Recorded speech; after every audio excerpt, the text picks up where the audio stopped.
Folha de Alagoas é o primeiro jornal digital interativo do Brasil. Através do nosso PDF interativo, você realiza uma leitura confortável das notícias, interage com fotos e vídeos sem sair do jornal. Tudo isso com uma navegação dinâmica, segura e totalmente projetada para smartphones. E o melhor de tudo, você recebe o nosso PDF em seu WhatsApp e nem precisa sair do chat para ficar bem informado. Acesse o nosso WhatsApp, mande um oi e você já receberá a nossa primeira edição. Folha de Alagoas, você conectado com a informação.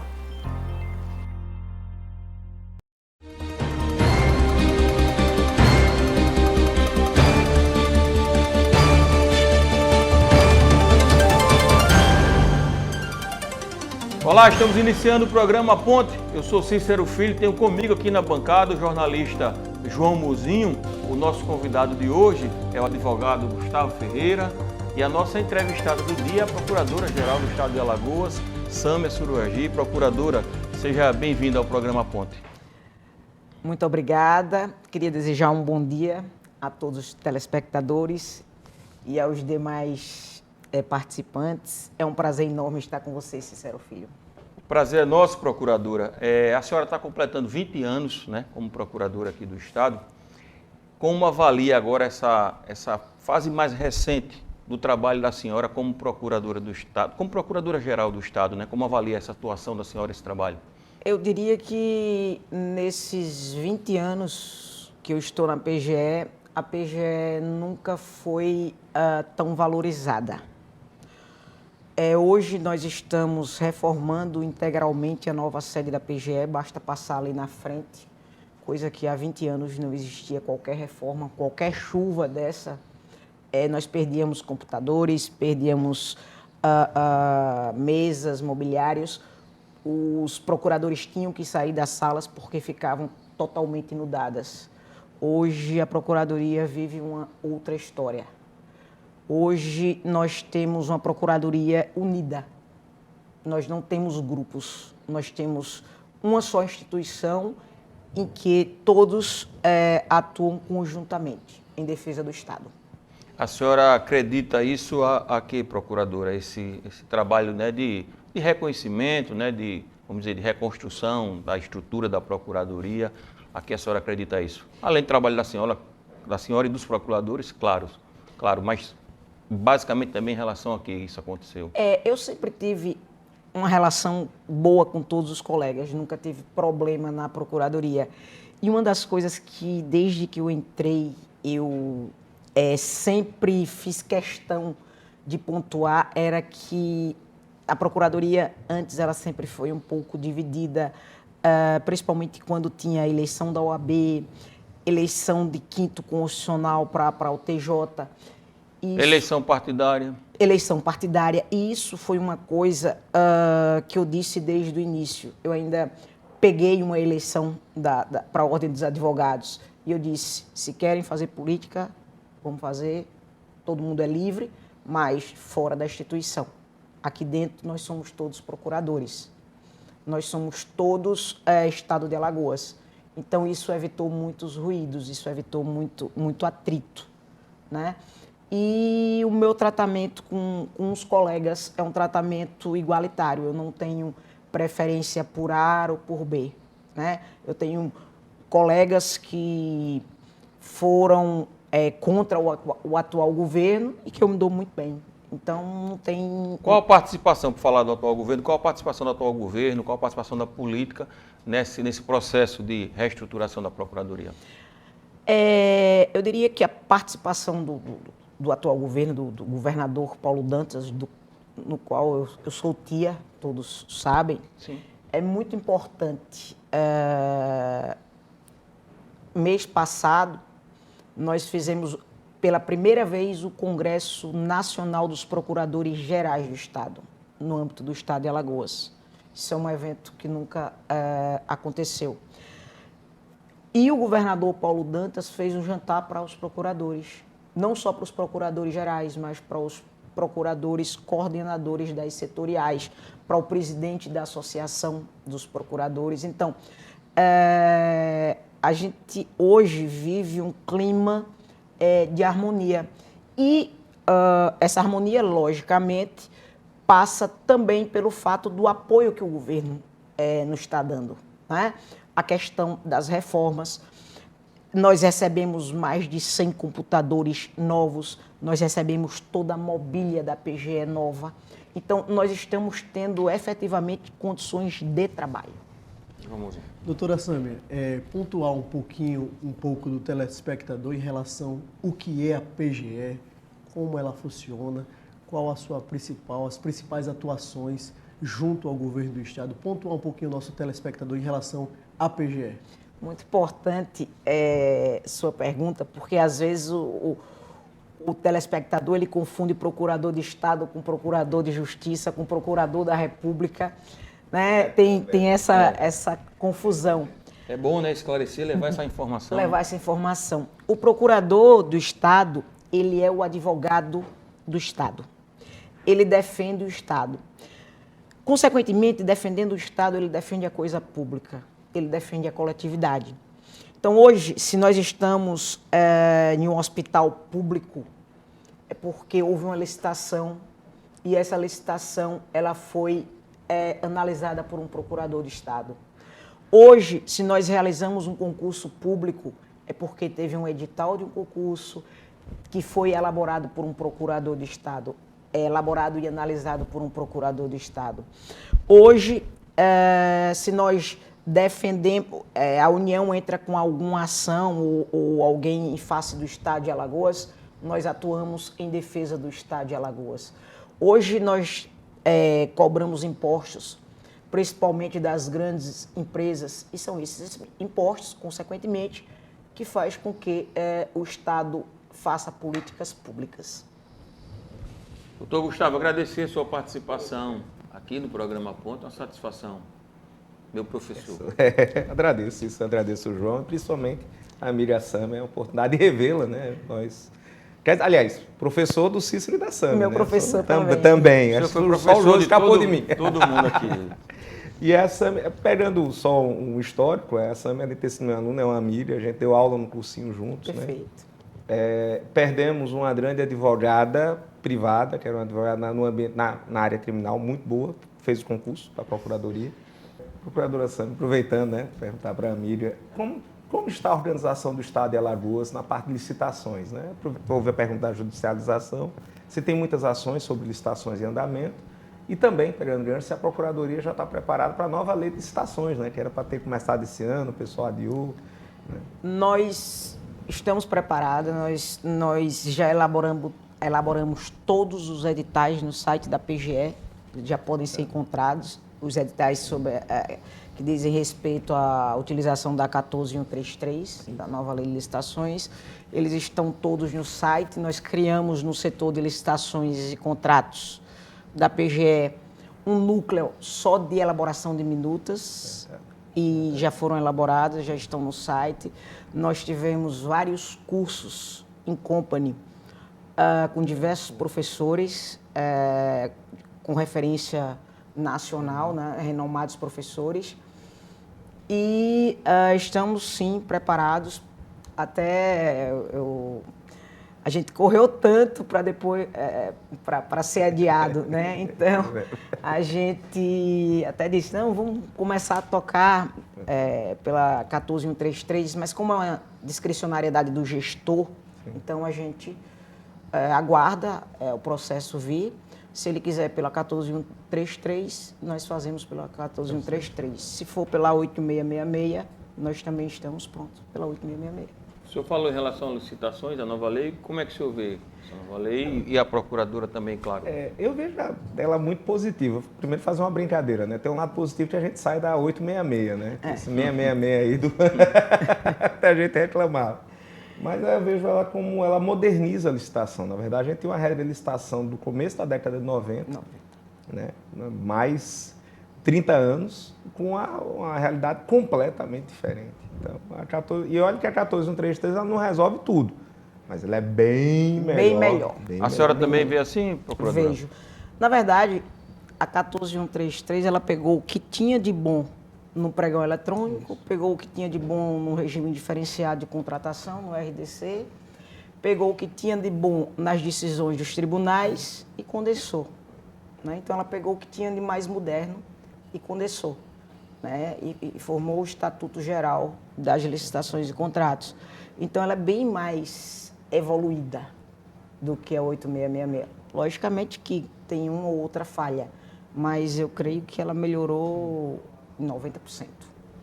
Doutora Sâmia, recentemente houve uma audiência pública com o ministro Gilmar Mendes tratando da questão da arrecadação e a PGE participou. Como foi essa reunião com o ministro Gilmar Mendes, a questão especificamente do ICMS? A questão do ICMS, na verdade, houve um acordo, né, que a gente tentava esse acordo no governo passado, não tinha. Na verdade, houve um acordo em que o Estado vai voltar a arrecadar, não vai ter o prejuízo que vinha tendo ano passado. Entendeu? Não foi, basicamente, Vai haver compensação, Vai procuradora? haver compensação. Entendeu? Então, outra coisa muito importante é que está vindo aí uma decisão do ministro Barroso, creio que vai ser mantida, ela está em plenário não, está no plenário virtual, que é a questão dos enfermeiros, né? A União, já que é uma lei federal e que vai ter que ser aplicada a todos os entes... Piso da enfermagem. O piso da enfermagem. Então, o que é que vai acontecer com o piso da enfermagem? O ministro Barroso entende que a União vai ter que complementar aquilo que vinha sendo pago. Entendeu? Então, não vai haver mais o problema de município não vai poder pagar, Estado não vai poder pagar. Vai ter o piso e vai ter a complementação por parte do Ministério da Saúde. A União vai ter que entrar com uma contrapartida. Com a contrapartida, exatamente. Porque senão os demais entes federados não tinham condições, não tinham perna para sustentar. Em relação a essa questão do ICMS, que o João trouxe, procuradora, teve um impacto forte aqui no estado de Alagoas? Teve. A nossa arrecadação, ela diminuiu visivelmente. O impacto foi muito forte. Tanto é que nós estamos trazendo as consequências, é o problema da database do servidor, né? Que agora a gente espera que tudo volte ao normal e voltando, o governador possa fazer o reajuste previsto na Constituição. Bom, pegando o gancho, minha amiga, hoje tem um bocado de pergunta, né? Estou à disposição. Um bocado de pergunta. E eu tô brincando, ficando com as perguntas chatas. Como é que está, dentro das ações do Estado, a gente sempre vê muitas demandas, questões de tratamento de saúde, de atendimento médico. E aí aquela pergunta, como é que está a parte judicial, se tem também algum caminho administrativo para essas demandas, pelo SUS, né, que sempre é muito complicado. Administrativamente, nós temos uma Câmara de Conciliação de Conflitos dentro da PGE. Isso é muito importante para que o telespectador saiba. Por exemplo, o caso que aconteceu no HGE, o Estado não se furtou, em momento algum, a arcar com todos os prejuízos e isso foi resolvido administrativamente. Não precisou de ação, absolutamente. Isso foi resolvido, eu assinei o processo anteontem na segunda-feira, através da CEPRAC, da Câmara de Conciliação e Conflitos da PGE, que o procurador Alisson, muito competente, ele está à frente. Então, nós fazemos muitas conciliações já para evitar a judicialização. No âmbito judicial, quando vem demanda judicial, o Estado sofre muito. Por quê? É difícil um juiz bloquear uma conta da União, mesmo que sejam medicamentos em que a parte que tem competência para fornecê-lo seja a União. Medicamentos de alto custo, medicamentos para câncer. A conta do Estado é muito fácil de ser bloqueada. Como não consegue da União, vai na do Vai Estado. a do Estado. Então, é muito fácil. E o juiz, vendo que aquela pessoa realmente necessita, ele não vai deixar ela desamparada, vai na conta do Estado. Então, o Estado sofre muito. Aí cabe à PGE entrar com ação regressiva em face da União. Só que a gente tira do caixa para pagar na hora. E a ação regressiva vai demandar muito tempo. Muitos casos assim, procurador? Muitos casos. Volume grande. Um volume muito grande, muito grande.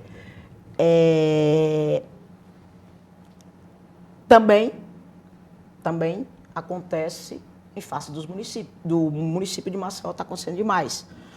Eu fui para uma audiência de conciliação no judiciário a respeito do transtorno do espectro autista, tá? E é uma função de política, é uma política pública que deve ser desenvolvida pelo Estado e pelo município, foi aqui em Maceió. E nós chegamos com a proposta, já vamos lançar um edital de credenciamento para credenciar as clínicas, o Estado pagando, e o município zero proposta. Eles não chegam com propostas concretas, né? Creio que início da outra semana também nós estamos entrando com várias ações em face do município. Home care, medicamentos de atenção básica. O município deve muito ao Estado? Deve muito ao Estado. O município de Maceió deve muito ao Estado. Eu creio que próxima semana nós já estamos demandando, né? Uma ação, por exemplo, que vai ser demandada certamente é esse credenciamento para a política pública do TEA, tá? Do transtorno do espectro autista, porque eles não entraram com nada. E nós já estamos lançando o edital de credenciamento para as clínicas se credenciarem e o Estado ficar arcando à medida em que as pessoas busquem o atendimento. A gente vai para o intervalo e volta daqui a pouquinho.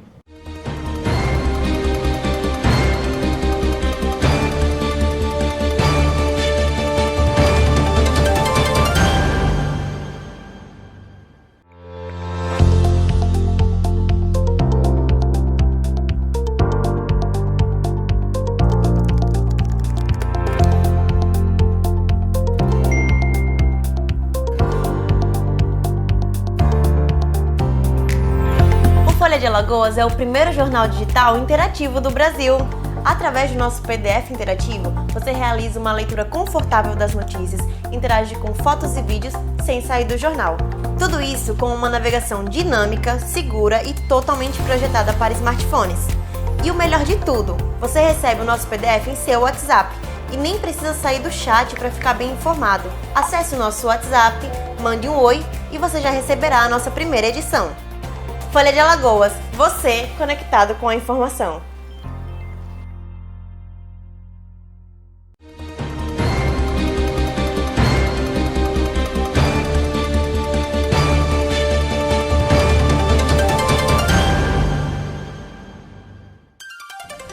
Estamos de volta com o programa Ponte. Eu sou Cícero Filho, tenho comigo aqui na bancada o jornalista João Mozinho. O nosso convidado de hoje é o advogado Dr. Gustavo Ferreira. A nossa entrevistada do dia é a Procuradora-Geral do Estado, Sâmia Suruagi. Procuradora, mais uma vez, muito obrigado por atender generosamente o convite do programa Ponte. Sempre estarei à disposição e é muito importante para esclarecer qualquer dúvida dos telespectadores. É sempre importante, né, trazer essas informações. A gente estava falando de um tema importante antes de irmos para o intervalo, que foi essa questão da saúde. A senhora trouxe algumas situações, né? O município de Maceió devendo muito ao Estado, você falou da questão da home care, né? Existem também outras demandas em relação ao município, dívida com o Estado, porque em última análise, quem sofre com isso é a população, né? Perfeito. Quem sofre se cada um fizesse sua função, que está prevista na Constituição, cada um arcasse com sua política pública, ficaria muito mais fácil. Ficaria mais fácil para o Estado. Se o Estado está arcando com a política pública que é da União, certamente ele não vai ter comprado aquele medicamento porque a atribuição não é dele. Então ele vai ter que sofrer uma ação judicial. Mas e os questionamentos, procuradora, permita-me, Gustavo, que se fazem em relação ao débito do Estado também com hospitais, né, da rede privada, com hospitais, inclusive públicos, né, a manutenção. O Estado é devedor desses hospitais, o Estado também não tem cumprido com a sua parte, porque é isso que a gente também vem falar, né, que o Estado também tem débito com essas entidades. Eu costumo dizer que, Cícero Filho, falar, todo mundo fala. Eu estava em Brasília quando fui surpreendida dizendo que recebi telefonemas de alguns repórteres dizendo o que é que o Estado deve ao município. Eu disse, eu não fui citada, eu não estou sabendo de nada. Né? Então, eu quero ver na petição inicial e na decisão final. Muita gente tem medo de... fulaninho demandou em juízo. Demandar é um direito que qualquer um tem. Claro. Agora, eu quero saber se ele tem razão. Sim. Né? Não, mas está respondendo ao processo. Isso é besteira. Demandar, qualquer um demanda. Porque né? nós temos um hospital aqui que é bem emblemático, procuradora, permita-me, que é o Hospital Veredas, né? Que a gente já ouviu falar várias vezes, essa questão de débito com, Sim, com os com funcionários. Perfeito. E há uma alegação de que o Estado não tem feito repasse para o Hospital Veredas. Da última vez que eu estive com o secretário de saúde, que eu estive em uma reunião, inclusive com o doutor Gustavo, secretário de saúde, com o governador, houve um acerto em um parcelamento de uns débitos antigos. Esse governo, Paulo Dantas, ele, colocando na ponta do lápis, ele estava zerado de débitos com os hospitais. Agora, vinham débitos de outros governos que caberia, a administração é uma continuidade. O que foi que o governador fez? Chamou para poder parcelar. Agora, desse governo não existe débitos. Você pode dizer que tem um débito desse mês, tá? Que será pago no final do mês, mas não existe atrasos de 2, 3 meses, como se fala, não. Eu tenho acompanhado, procurador, esse caso do Veredas especificamente. A reportagem da Folha de Alagoas tem feito uma série de matérias e o que a diretora do hospital, a Pauline Pereira, quis responsabilizar devido à má administração do hospital, que é uma demanda que se arrasta já há alguns anos, quis responsabilizar o Estado de Alagoas. E a senhora trouxe um dado importante aqui, dizendo que as contas estão em dia em relação ao hospital. Então, de fato, é uma má administração do hospital, desses diretores, dessas pessoas que passaram lá anteriormente, ou seja, não existe a culpa, vamos dizer assim, do Estado de Alagoas. É interessante, o que eu acho interessante é quando uma pessoa assume um cargo público, principalmente um cargo de uma diretoria, salvo engano, financeira, que ela está lá. Exato. Ela tem que expor para a população a forma que ela pegou o cargo. Né? Depois dela estar lá 2, 3 meses, é que ela vem dizer que está devendo. Porque todo mundo sabe que ela foi colocada no Veredas, porque o Veredas é gerenciado pelo grupo político dela. Sim, do deputado federal Arthur Lira, presidente da Câmara. É gerenciado pelo grupo político dela. Então, se tem algum problema, é com o grupo político que gerencia o Hospital Veredas, não com o Estado de Alagoas. Gustavo. Vamos lá. Pegando o gancho das conciliações administrativas, eu vou para a parte, como eu digo, chata, técnica da coisa. Vamos lá. Miriam Samer, tem apenas na área da saúde ou também tem conciliação em outras áreas, em outros setores? Tem de qualquer demanda em que o Estado venha ser parte. Qualquer demanda. Quer seja a área trabalhista, quer seja a área... Agora, a desapropriação, que nós estamos fazendo a duplicação até Piranhas, nós estamos com várias demandas de desapropriação. Então, o que a gente pretende é conciliar de uma forma que seja o justo para o Estado e seja o justo para o particular. E evitar demandas judiciais, evitar uma sobrecarga de processos também. Sim. Entendeu? Então, em qualquer área, não é só a área da saúde. Agora nós vamos fazer um mutirão para tentar resolver as demandas trabalhistas da CARP, por exemplo, que tem vários processos. Então, nós vamos chamar para conciliar. Por falar em demanda... notícia, desculpa. É bom saber, né? E acho que é o caminho, né? Quando você concilia, né? Você evita, né?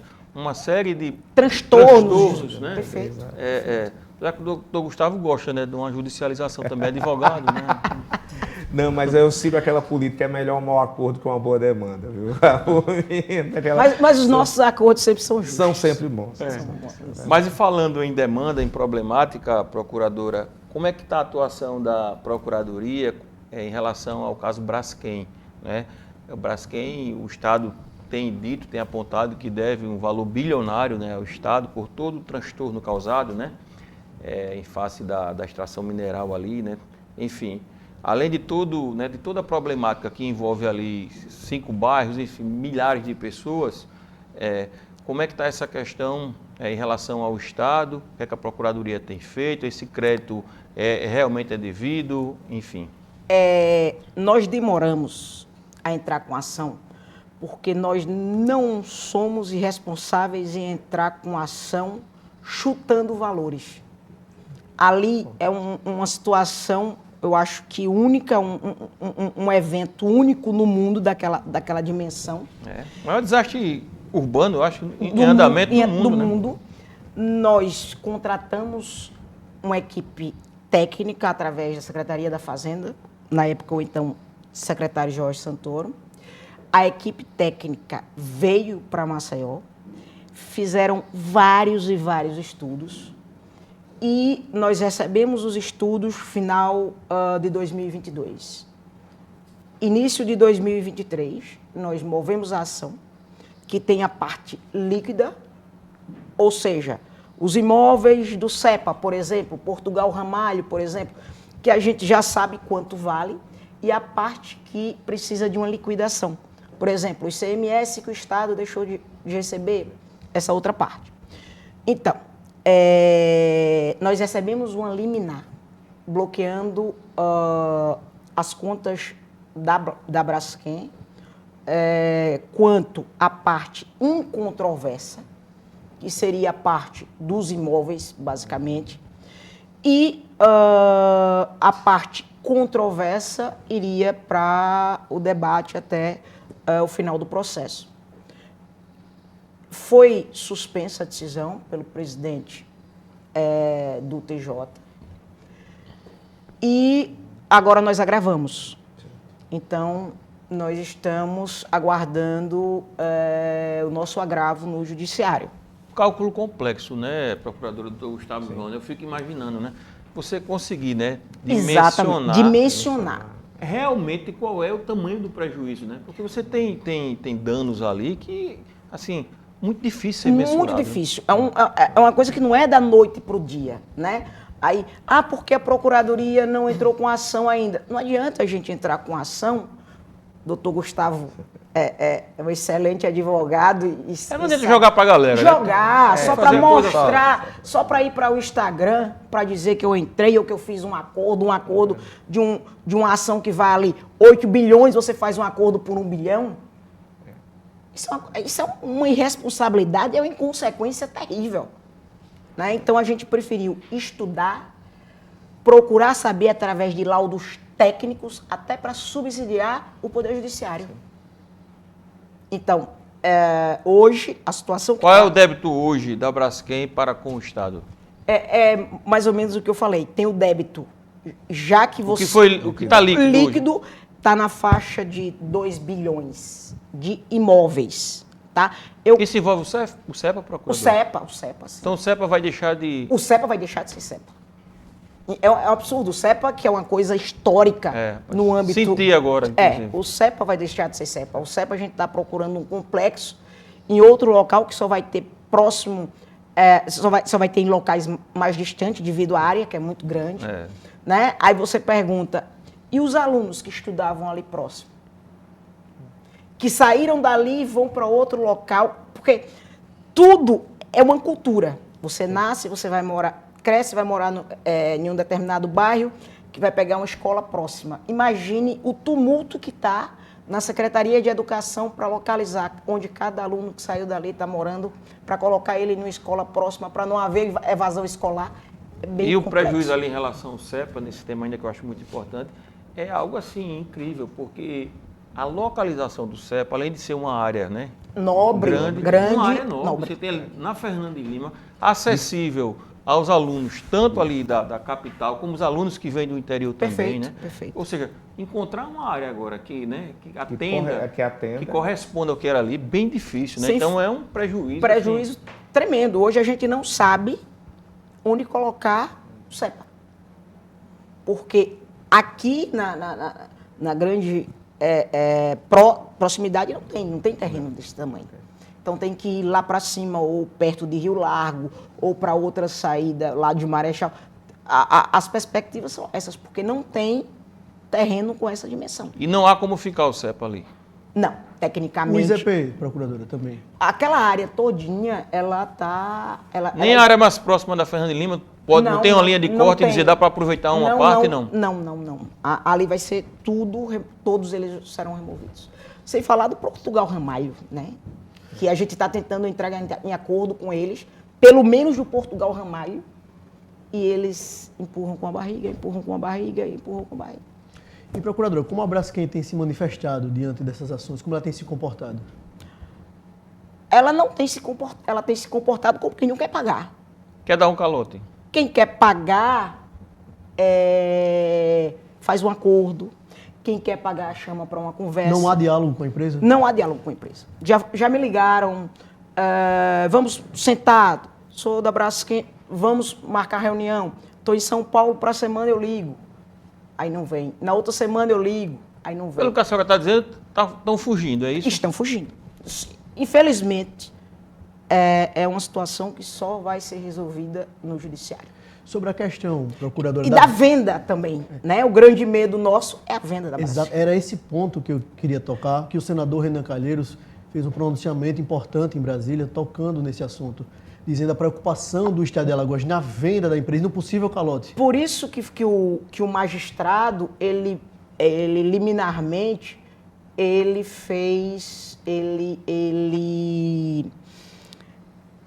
bloqueou aquele valor, que era o mínimo, né? Que é o valor que eu falei, como eu falei, 1 bilhão e pouco, que são os bens imóveis, que são aqueles valores que você tem como dimensionar de imediato, né? Era o mínimo.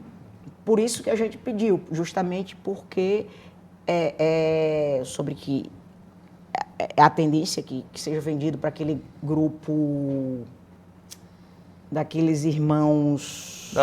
Joesley Batista. Joesley, enfim, é o que se comenta no meio, mas a Braskem não quer acordo. A Braskem, se você deve 8 bilhões e se oferecesse um acordo de 1 bilhão, isso não é um acordo. Isso não é um acordo. Né? Porque não vai dar nem para reconstruir a parte imobiliária. E eu acho, o Gustavo, importante a participação do Gustavo, que, procuradora, além, como a senhora falou, dos bens imóveis que você já calcula, né? O valor, obviamente, tem um valor de mercado, você calcula, mas ali você, assim, a gente vai ter um problema seríssimo. Ali tinha sido feito o eixo CEPA, ou seja, para ajudar na mobilidade urbana. O eixo viário. O eixo viário ali do Perfeito. CEPA, né? A gente perde mobilidade urbana, né? Além de perder aquela área educacional que interfere por demais no Estado, porque a gente tem milhares de jovens estudando ali, né? Isso significa o nosso futuro. Você tem perda de mobilidade, equipamentos públicos. É uma coisa assim assustadora. Assustadora.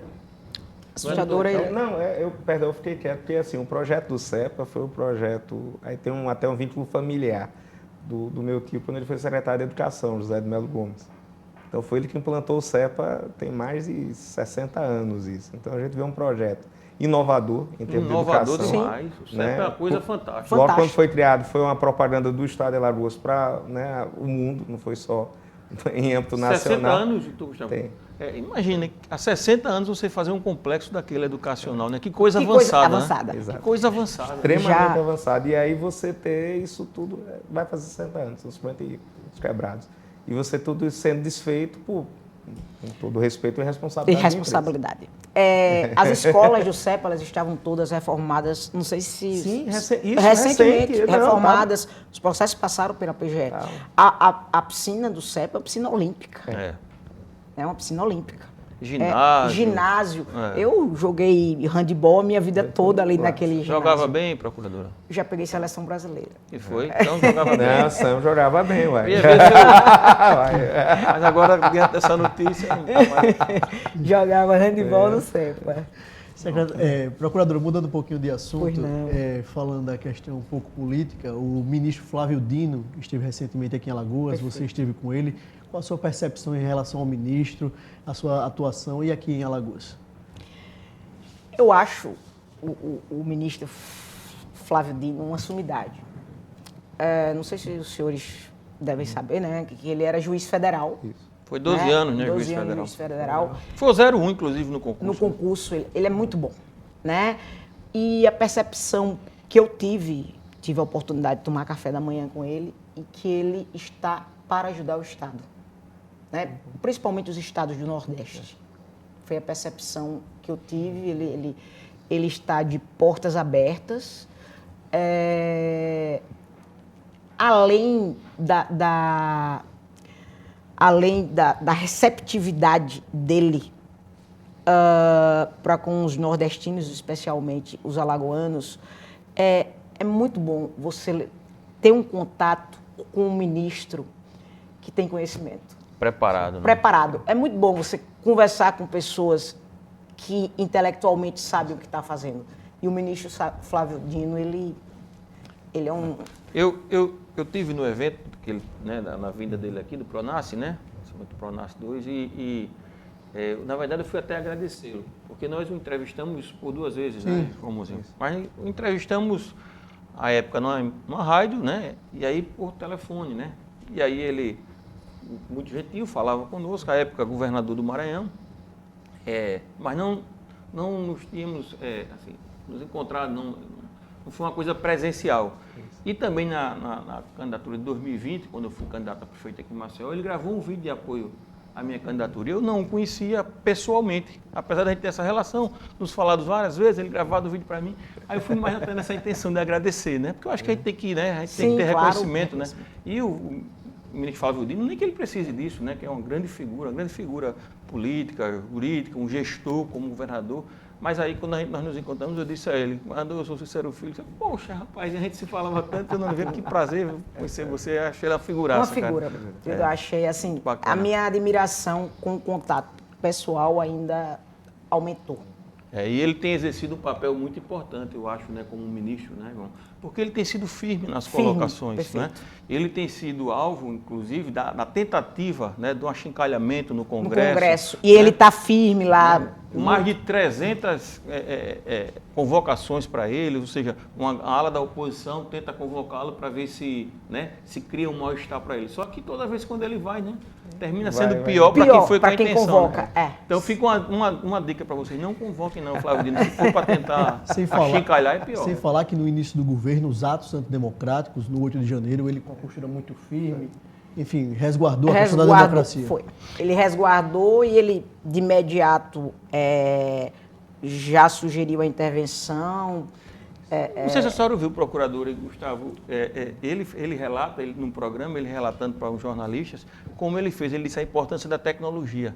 Ele disse que a gente conseguiu fazer a intervenção e manter a democracia no Brasil por conta do WhatsApp. Sim. Porque o presidente Lula não estava em Brasília, estava em São Paulo. E aí, quando aconteceu tudo, ele disse, presidente, a gente precisa intervir aqui, o senhor precisa fazer um decreto, né, e tal, para intervenção. Ele disse, mas como é que vai chegar aí, Flávio? Ele disse, faça e mande pelo WhatsApp, que está valendo. Aí ele disse que o ministro fez, mandou para ele pelo WhatsApp, ele pegou pelo Zap, chamou o Capelo, né, foi interventor, vai lá e faz a intervenção. Você vê que isso né? Ele é muito preparado. Muito. Ele é muito preparado. Não, e está voltando ao Ministério da Justiça, seu Ministério da Justiça. Eu acho que a divisão de Justiça e Segurança Pública, que foi feita, por exemplo, no governo até do Michel Temer, talvez se fosse uma divisão que tivesse ter sido mantida. Porque segurança pública é uma área, justiça é outra. Né? A gente teve durante muito tempo muitos ministros da Justiça que eram mais ministros da Segurança Pública. Da Segurança Pública, perfeito. E com ele a gente volta a ter o Ministério da Justiça, de fato, né? Um trabalho de melhorar o ambiente judicial do Brasil, né? Procuradora, falando em visitas também, recentemente o pessoal da UDA teve também na PGE, você se colocou à disposição das meninas do futebol alagoano. Como foi essa visita? Como foi esse contexto do esporte também? Foi maravilhoso. A joga handebol. Como atleta. Como atleta. Como ex-atleta, né? Isso. Foi maravilhoso e elas... foi na oportunidade que o governo assinou um patrocínio para elas, né? Assim, ver que em cada olhar é um sonho de chegar a ser uma Marta, uma formiga da vida. É muito importante, ganhei camisa. Até hoje eu vou para a academia com a camisa que eu ganhei dela, é bem legal. E assim, eu acho que... E a UDA representa muito bem o Estado, né? Isso precisa ser, né, incentivados, reconhecido, né? sim, incentivados. As meninas são fera. De verdade, são fera. Eu achei bem legal. Na hora eu me emocionei pelo fato de ter sido esportista também, né? Então, e disse que qualquer patrocínio que chegar para elas, nós iremos dar absoluta prioridade. Né? Procuradora, você falou da desapropriação da região do sertão alagoano, mas também existe a questão da desapropriação do litoral norte, aquela região sentido Paripueira, Barra de Santo Antônio. Como é que anda? Está acelerado esses processos? Como é que está essa questão? Ontem, inclusive, eu tive uma reunião com o secretário Mozart, o secretário de Segov, o Vitor Pereira, e o nosso procurador que está encarregado da desapropriação, que é o doutor Aderval, justamente para tratarmos desse assunto, e a ordem é dar celeridade em todas as desapropriações para concluir as obras que já foram iniciadas. A perspectiva é chegar até que trecho? Aqui na parte do litoral norte, creio que até Barra de Santo Antônio. Massa. Agora, do litoral do sertão, vai até Piranhas, depois pega Delmiro Gouveia. Puxada boa. Isso é um trabalho bom. Sim, eu já passei, tem uns trechos feitos já. O litoral norte meio que, assim, deu uma empacada, né, falando no popular, né, ali, eu acho que quando as obras ali começaram, né, ali, você saindo ali, né. Que você tem, talvez, veja, né, no sertão você vai negociar talvez com 10, 20 pessoas. Mais fácil. Naquela região você vai negociar um trecho com 100 pessoas diferentes, 200 pessoas diferentes, né? Comerciantes, tem muito comerciantes na beira da pista. Tem muito, então, a dificuldade é bem maior. Porque às vezes você, no sertão você pega uma fazenda, né? Um trecho que é uma fazenda só de um proprietário, uma família, conversa com ele. Eu me recordo na desapropriação ali do viaduto, né, da Polícia Rodoviária Federal, eu, como oficial de justiça, exercendo o cargo, procuradoria aí, o coordenador da central de mandados, o Gustavo, foi lá, né, para fazer a desapropriação, eu fui ajudá-lo, acompanhá-lo, né? E aí, rapaz, é complicado realmente. Né? É complicado. Você vai para o comerciante, aí o cara fica, mas e aí, como é que eu fico? E, enfim, não é fácil, né? E você tem que saber lidar também, né? Porque tudo bem que é um poder do Estado, né? Mas do outro lado tem uma família que tem um estabelecimento comercial. Inclusive, nós fizemos acordo agora recentemente com a rotatória lá da Polícia Federal. O Estado pagou recentemente. Foi, né? Estava judicializado, a gente chamou, conversou com o proprietário e acabou que entrou em acordo e extinguiu o processo. Bom. Gustavo. Bom, opa, então hoje está maltratando, minha amiga, de pergunta. Mas está muito bacana. Veja, vou entrar no assunto, né? Estou fazendo sempre a parte chata, um assunto que vamos lá, né? O governo é um só. Né? E o governo Paulo Dantas tem aqueles precatórios famosos do passado. Tem alguma ideia de tentar solucionar esses precatórios? Porque assim, não são precatórios de agora, né? Os de agora... Nem tem, né? Nem tem, estão em dia. Está tudo em dia.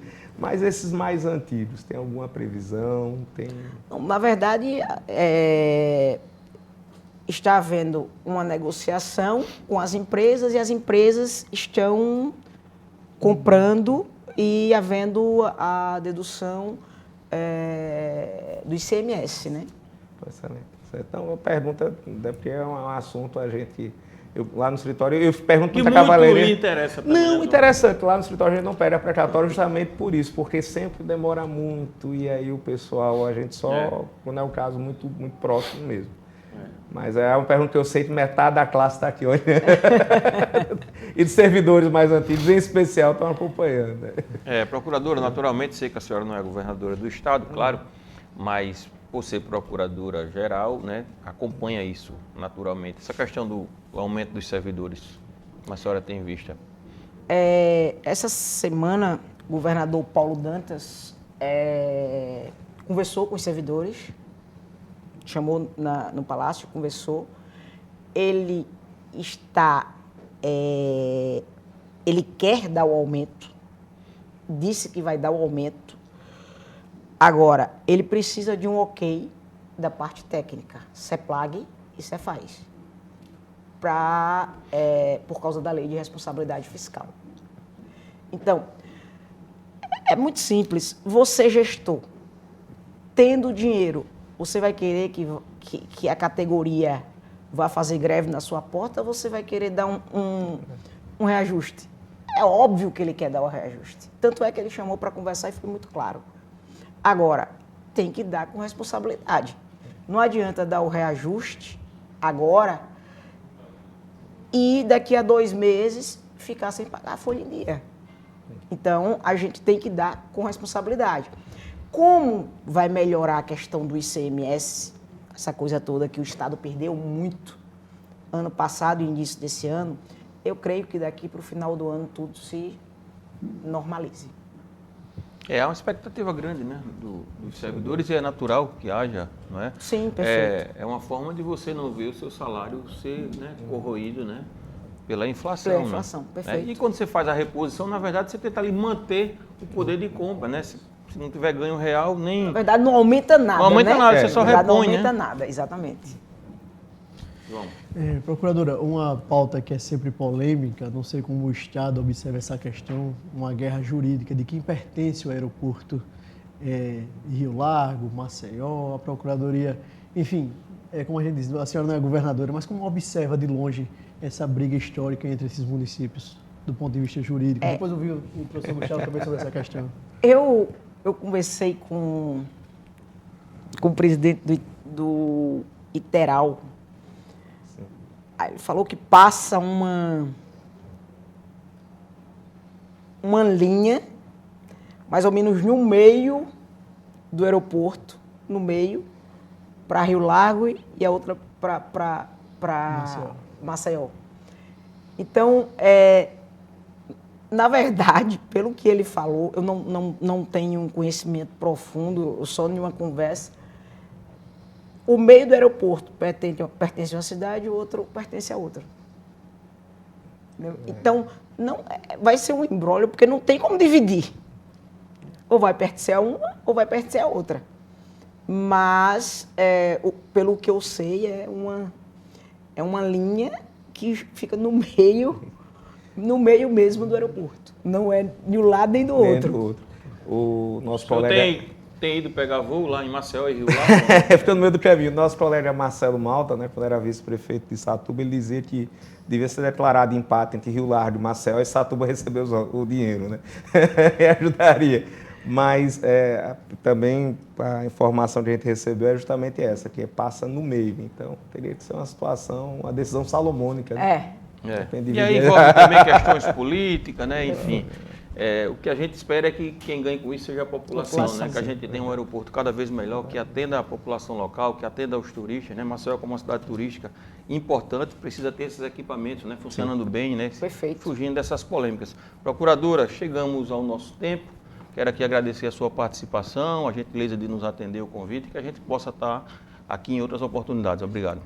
Obrigada a vocês, obrigada ao telespectador que está nos ouvindo. E quero dizer que a Sâmia procuradora e a Sâmia funcionária pública, mesmo sem ser procuradora-geral, está... A Sâmia, ex-atleta. Ex-atleta também. Que jogou na seleção brasileira, né? Obrigado, está a inteiro dispor de vocês e qualquer coisa, nós na Procuradoria estamos à disposição. Foi um grande prazer. A gente que agradece, agradeço ao professor Gustavo, professor de todos nós. Obrigado, professor Gustavo. Eu que agradeço, um prazer rever os amigos, né? É isso. Verdade, colega de bancada, João Muzinho, obrigado. Obrigado, Cícero. Obrigado, dona Sâmia. Obrigado. Até o próximo sábado. Obrigado a você pela audiência. Até o próximo sábado.